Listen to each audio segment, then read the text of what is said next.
В этом году жители столицы отмечают завидное постоянство ремонтных работ на набережной Махаджиров.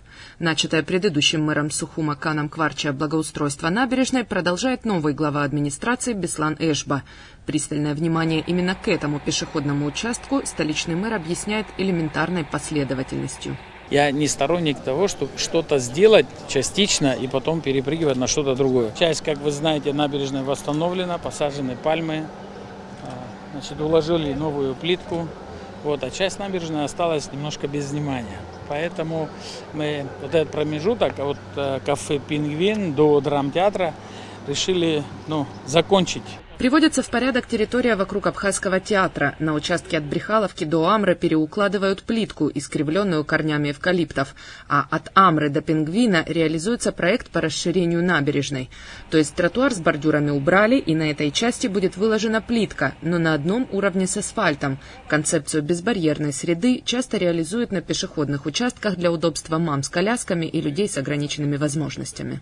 Особенность в том, чтобы расширить нашу набережную, чтобы визуализированно, если смотреть на нее, и ощущение будет у наших жителей, у гостей нашей столицы, что единый вид, от прохожей части к парку и к морю, постараться эту грань убрать. Эта задумка была наших молодых архитекторов в городе, у которых очень много идей, и мы к ним относимся с большим вниманием. Велосипедные дорожки по проекту не предусмотрены, но этот вопрос все же обсуждается в администрации города. Скорее всего, они будут организованы в другой части набережной. Как бы это не испортило весь замысел этой части, так, в принципе, если говорить о дорожке для велосипедистов, то идеально она может срабатывать по правую часть набережной после демо-ресторана, ту сторону, где, так скажем, насаждение немного по левую часть набережной, если лицом смотреть в эту сторону. Но с другой стороны парковая зона, как все мы знаем. Тоже есть несколько решений, или по берегу пустить, а может даже и вдоль парка пустить. То есть такая задумка тоже есть, обустроив парковую зону по той части набережной, пустить велосипедную дорожку по ней, по парку. Ремонт этой части набережной тоже планируется и, возможно, даже начнется в этом году. Все будет зависеть от того, когда снимут эпидемические ограничения и средства снова начнут поступать в бюджет города.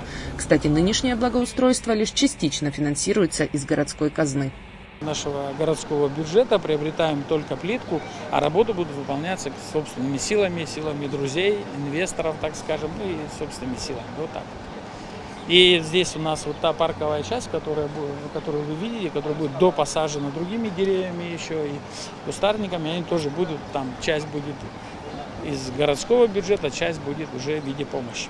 Администрация города Сухум также примет участие в благоустройстве площади Сергея Багапш. Здесь появятся лавочки, зелень, будет облагорожена клумба, на которой когда-то стояла красивая ель. Но самое главное, въезд для автомобилей будет закрыт, а парковку организуют на улицах Когония и Сахарова.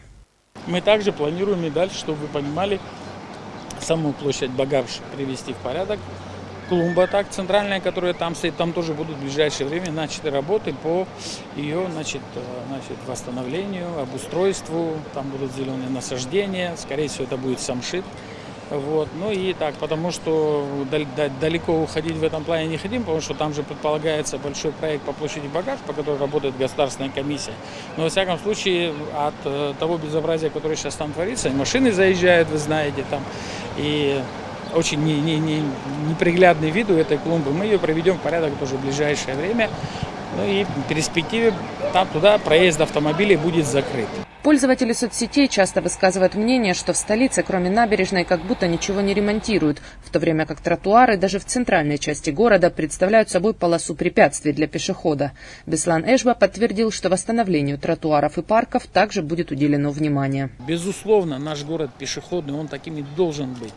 В основной своей массе, особенно центральная часть города, прибрежная часть города и так далее. И пешеходы – это один из сегментов того, который должен радовать глаз. Мы это прекрасно понимаем, особенно с учетом того, что у нас с этим делом совсем плохо. Мы во всяком случае уже поставлена такая задача перед архитектурой, чтобы выработать единый стиль. тротуаров, именно тротуарные плитки там, или какого-то альтернативного решения. Решений много, вы сами знаете, асфальт и тот же бетонный штамп. Это тоже как вариант выхода из создавшейся проблемы, потому что не всегда ты плиткой можешь скрыть те вещи, которые надо скрыть. Да? Там надо обыгрывать, идет большой расход материала и так далее. Думаем над этим решением, в каких местах какой вариант можно использовать. Основная загвоздка в планировании ремонтных работ и обозначении сроков выполнения этих планов в том, что город пока не знает, какой суммой сможет располагать. Бюджет города, конечно, утвержден давно, но он будет однозначно сокращен, как, впрочем, и республиканский, из-за затянувшейся экономической паузы, вызванной пандемией. От того, когда будут сняты ограничения, как пройдет курортный сезон, будет напрямую зависеть, сколько денег в виде налогов поступит в государственную казну и, соответственно, сумма, которую администрация сможет потратить на благоустройство города. Надежда Боровикова, Эдуард Аракелян, Абаза ТВ.